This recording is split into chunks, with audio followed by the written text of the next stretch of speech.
Jadi ini saya Muhammad Hudayat Maududi dan kita akan mulai dalam sabar dalam menghadapi musibah dan ujian. Untuk pendahuluan, definisi musibah. Kata musibah berasal dari bahasa Arab ashaba yusibu musibatan, yang berarti segala yang menimpa pada sesuatu baik berupa kesenangan maupun kesusahan. Namun umumnya dipahami musibah selalu identik dengan kesusahan, padahal kesenangan yang dirasakan juga pada hakikatnya adalah musibah. Dengan musibah Allah Subhanahu wa taala hendak menguji siapa yang paling baik amalnya. Untuk definisi ujian sendiri, dalam bahasa Arab ujian itu disebut bala. Dalam istilah kehidupan, bala artinya cobaan atau ujian tadi yang diberikan kepada hambanya untuk mengujinya atau mengetahui kualitas manusia itu sendiri. Sedangkan sabar itu apaan sih sebenarnya dari tadi ya? Sabar artinya menahan diri dalam mengerjakan sesuatu dan meninggalkan sesuatu. Poinnya apa? Menahan diri. Contohnya termasuk dalam hawa nafsu. Perkenalkan, nama saya Sultan Haidar Al-Haq dari kelompok 1. Di sini saya akan menjelaskan poin tentang jenis-jenis sabar. Nah teman-teman, untuk jenis-jenis sabar itu ada 3, yakni yang pertama sabar dalam menuntut ataupun sabar ketika kita beribadah kepada Allah Subhanahu wa taala. Kemudian yang kedua ada sabar ketika kita menjauhi larangan maupun maksiat, dan yang terakhir ialah sabar dalam ujian. Nah yang pertama ini sabar dalam beribadah, itu yang dimaksud itu seperti puasa gitu kan ya. Kita bersabar menahan lapar dan dahaga dari sahur hingga maghrib hanya untuk mendapatkan ridho Allah Subhanahu wa taala. Selain itu sabar ini juga apabila kita ingin marah kemudian kita menahannya, ini termasuk sabar dalam beribadah, karena kita mempertahankan kebaikan itu pada diri kita. Kemudian yang kedua sabar dalam setiap larangan. Nah teman-teman, untuk sabar yang ini ialah sabar ketika kita itu ingin melakukan sebuah maksiat. Contohnya ketika teman-teman kita yang lain pada melakukan hal-hal buruk, kita diajak, nah kita juga harus sabar. Kita nggak boleh yang namanya itu mengikuti hawa nafsu. Jadi pada diri kita juga harus menghindari sebuah maksiat itu dengan hati yang sabar, seperti itu. Nah kemudian yang terakhir itu sabar mengenai ujian. Nah di dalam hidup kita tentu Allah Subhanahu wa taala itu memberikan ujian yang berbeda-beda. Nah maka dari itu kita harus senantiasa bersabar, karena Allah sayang pada hambanya yang bersabar ketika kita diuji. Jadi seperti itu teman-teman. Nama saya Tayyib Muhammad Kafka dari kelas 12.1. Di sini saya akan menjelaskan tentang sabar di slide ke-5 sampai ke-6 yang menjelaskan tentang sabar ada di dalam Al-Quran, yaitu di surah Al-Baqarah ayat 155 sampai 156. Bunyi ayat 155 adalah wala nabluwannakum bisai'im minal khaufi wal ju'i wa naqsim minal amwali wa anfusi was samarat, yang artinya dan kami pasti akan menguji kamu dengan sedikit ketakutan, kelaparan, kekurangan harta, jiwa dan buah-buahan, dan sampaikanlah kabar gembira kepada orang-orang yang sabar. Sekarang bunyi ayat 156, yaitu alladzina idza asabathum musibatun qalu inna lillahi wa inna ilaihi rajiun, yang artinya orang-orang yang apabila ditimpa musibah mereka berkata inna lillahi wa inna ilaihi rajiun, sesungguhnya kami milik Allah dan kepadanya lah kami milik Allah. Sekarang ada di slide ke-6 yang menjelaskan tentang asbabun nuzul Quran surah Al-Baqarah ayat 155 sampai 156. Asbabun nuzul, sebab turunnya ayat Quran surah Al-Baqarah ayat 55 sampai 156 berkaitan dengan ujian dan cobaan yang dialami oleh umat Islam, khususnya pada masa awal hijrah dari Mekah ke Madinah. Ayat ini turun untuk memberikan semangat dan tuntunan bagaimana seharusnya seorang muslim bersikap dalam menghadapi berbagai ujian dan cobaan dalam hidup, baik berupa kekurangan harta, ketakutan, kelaparan maupun musibah lainnya. Assalamualaikum warahmatullahi wabarakatuh. Perkenalkan, nama aku Muhammad Iqbal Alfiansyah dari kelas 12.1 kelompok 1. Di sini aku mau menjelaskan tentang salah satu ayat yang menjelaskan tentang sabar, yaitu ada di surat Quran surat Ibrahim ayat 9 yang bunyinya alam ya'tikum naba'ul ladzina min qablikum qaumin nuhin wa 'adin wa samud walladzina min ba'dihim la ya'lamuhum illallah ja'atuhum rusuluhum bil bayinati faraddu aydiyahum fi afwahihim wa qalu inna kafarna bima ursiltum bihi wa inna lafi syakkim mimma tad'unana ilaihi murib, yang artinya apakah belum sampai kepadamu berita orang-orang sebelum kamu, yaitu kaum Nuh, Ad ataupun Samud dan orang-orang setelah mereka. Tidak ada yang mengetahui bilangan mereka selain Allah.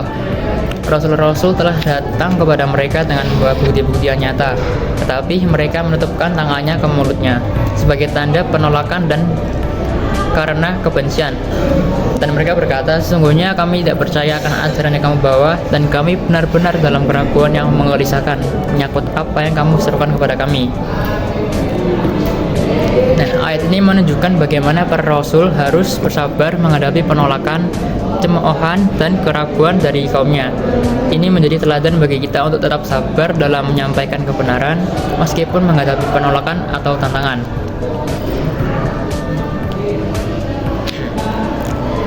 Asbabun nuzul dari surat Ibrahim ayat 9.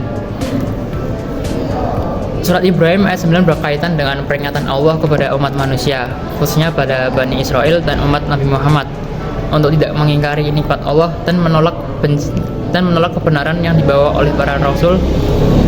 Ayat ini turun untuk mengingatkan mereka tentang kisah umat-umat terdahulu yang mendustakan rasul-rasul mereka seperti kaum Nabi Nuh, Ad dan Samud.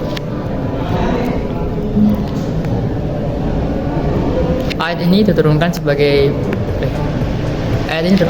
peringatan Allah kepada manusia, terutama Bani Israel dan umat Nabi Muhammad, agar tidak mengingkari nikmat Allah dan tidak menolak kebenaran yang dibawa oleh para rasul. Ayat ini juga mengingatkan mereka tentang nasib umat-umat terdahulu seperti kaum Nuh, Ad dan Samud yang mendustakan para rasul dan akhirnya mendapat azab dari Allah. Dengan kata lain, ini adalah peringatan agar umat sekarang belajar dari kesalahan umat terdahulu. Untuk dalilnya berdasarkan hadis Nabi, dari hadis riwayat Ahmad la yusibu ahadam minal muslimina musibatan fayastarji'u 'inda musibatin summa yaqul Allahumma ajirni fi musibati wa akhluf li khairan minha illa fa'ala zalika bihi qalat ummu salamah fahafiztu zalika minhu falamma tu fi abu salamata istarja'tu wa qultu Allahumma ajirni fi musibati fakhluf li khairan minha. Maaf, kurang lancar.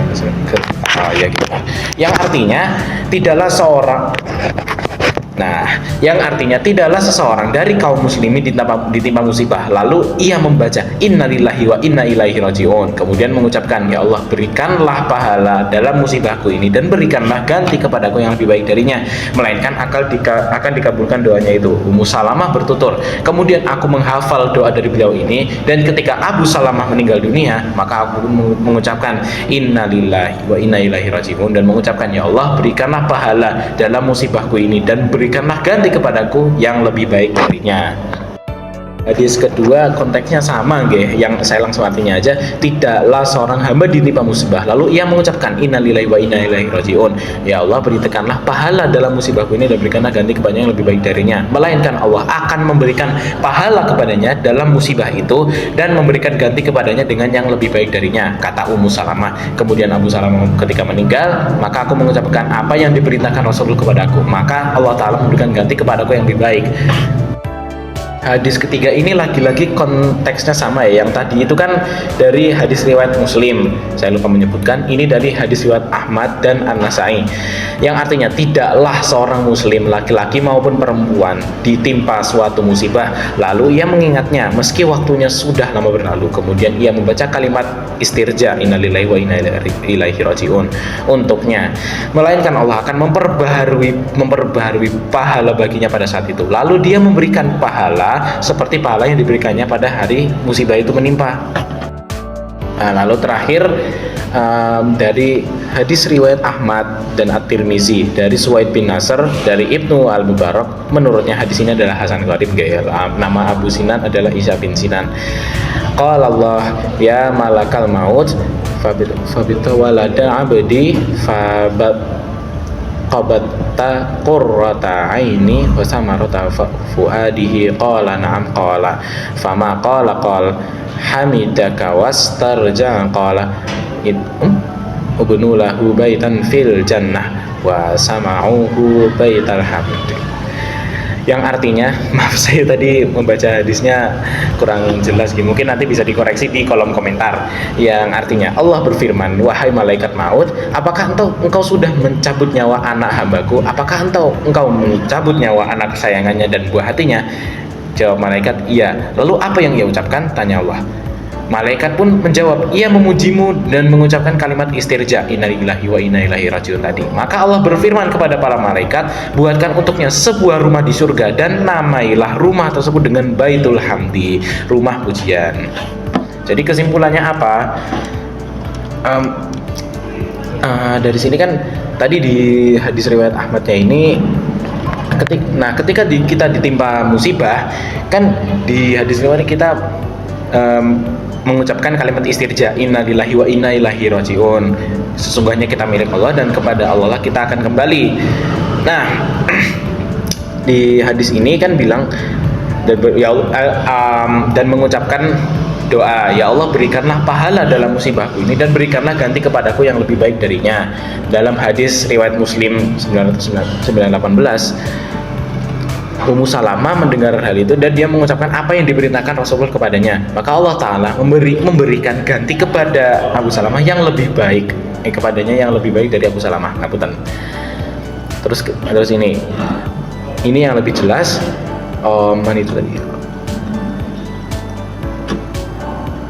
Melainkan Allah akan memperbarui pahala baginya pada saat itu. Lalu dia memberikan pahala seperti pahala yang diberikannya pada hari musibah itu menimpa. Terakhir dari hadis ini dari perspektif Allah dan malaikat maut. Ngapunten ya, ada salah perkataan. Nah, apa yang dia Allah bertanya kepada malaikat, lalu apa yang dia ucapkan? Malaikat pun menjawab, ia memujimu dan mengucapkan innalillahi wa inna ilaihi rajiun, kalimat istirja. Hikmahnya apa? Allah berfirman kepada para malaikat, buatkan untuknya sebuah rumah di surga, namailah itu dengan Baitul Hamdi, rumah pujian. Jadi sudah jelas ge. Perkenalkan, nama saya Ubaid Hasib Alaudin, kelompok 1 dari kelas 12-1. Contoh teladan dalam Al-Quran. Jadi di sini saya akan menjelaskan tentang contoh teladan mengenai bab sabar dari cerita Nabi Ayub alaihissalam. Nabi Ayub adalah seorang nabi yang sangat sabar dan juga taat kepada Allah Subhanahu wa Ta'ala. Dia hidup dengan harta yang melimpah dan memiliki keluarga yang sangat bahagia. Namun Allah Subhanahu wa Ta'ala mengujinya dengan mengambil semua harta dan juga keluarganya, serta membuatnya sakit parah. Meski demikian, Nabi Ayub alaihissalam tetap bersabar dan tidak pernah mengeluh kepada Allah. Dia terus berdoa dan memohon ampun kepada Allah Subhanahu wa taala untuk kesembuhan dan juga pemulihan. Setelah lama berdoa, Allah Subhanahu wa taala mengabulkan doanya dan memulihkan kesehatannya serta mengembalikan harta dan juga keluarganya. Manfaat sabar. Manfaat sabar bisa kita rasakan setelah kita berusaha untuk selalu bersikap sabar dimanapun dan juga kapanpun. Ada beberapa hal yang bisa kita rasakan ketika kita bersikap sabar. Yang pertama, kita akan memperoleh keberuntungan. Keberuntungan ini yang dimaksud adalah keberuntungan yang diberikan oleh Allah Subhanahu wa taala untuk hambanya yang selalu bersabar. Dimanapun dan kapanpun kita bisa memperoleh keberuntungan, entah itu keberuntungan dalam rezeki maupun keberuntungan dalam agama. Lalu memperoleh cinta Allah Subhanahu wa taala. Allah Subhanahu wa taala akan memberikan rasa sayang dan juga rasa cinta kepada hambanya yang senantiasa bersabar. Kita sebagai hamba yang taat dan juga patuh kepada Allah harus berusaha agar dicintai oleh Allah Subhanahu wa taala. Perkenalkan, nama aku Muhammad Iqbal Alfiansyah dari kelas 12-1 kelompok 1 SMA ABBS Surakarta. Manfaat sabar selanjutnya yaitu diberi petunjuk oleh Allah. Dalam Al-Quran, Allah berfirman bahwa Allah bersama orang-orang yang sabar. Menurut Quran Surat Al-Baqarah ayat 153. Ini berarti ketika seseorang bersabar dalam menghadapi ujian, cobaan, atau situasi sulit, Allah akan membimbing hatinya dan menunjukkan jalan keluar yang terbaik. Petunjuk ini bisa datang dalam bentuk ketenangan hati, kemudahan dalam mengambil keputusan, atau solusi yang tidak disangka-sangka. Manfaat selanjutnya yaitu dapat memperoleh martabat yang tinggi di surga. Allah menjanjikan bahwa orang-orang yang sabar akan diberi balasan tanpa batas. Menurut Quran Surat Az-Zumar ayat 10. Ini menunjukkan bahwa kesabaran bukan hanya dihargai di dunia, tapi juga akan mengangkat derajat seseorang di akhirat, mendapat tempat yang mulia di surga sebagai balasan atas keteguhan dan keikhlasannya menghadapi ujian itu. Cara menghadapi ujian dengan sabar. Hindari menyandarkan hati kepada selain Allah. Hindari melakukan ikhtiar dengan mudarat yang lebih besar daripada manfaat. Terakhir, saat bertawakal, kita wajib berserah diri kepada Allah dari awal hingga berakhirnya urusan. Kesimpulannya, sabar adalah kunci untuk menghadapi berbagai tantangan hidup dengan ketenangan dan keimanan. Dengan sabar, kita dapat memperkuat hubungan kita dengan Allah, meningkatkan kualitas hidup, dan mendapatkan pahala yang besar. Marilah kita tingkatkan kesabaran dalam setiap aspek kehidupan kita, dan mohon kepada Allah untuk memberikan kita kekuatan dalam menghadapi setiap ujian.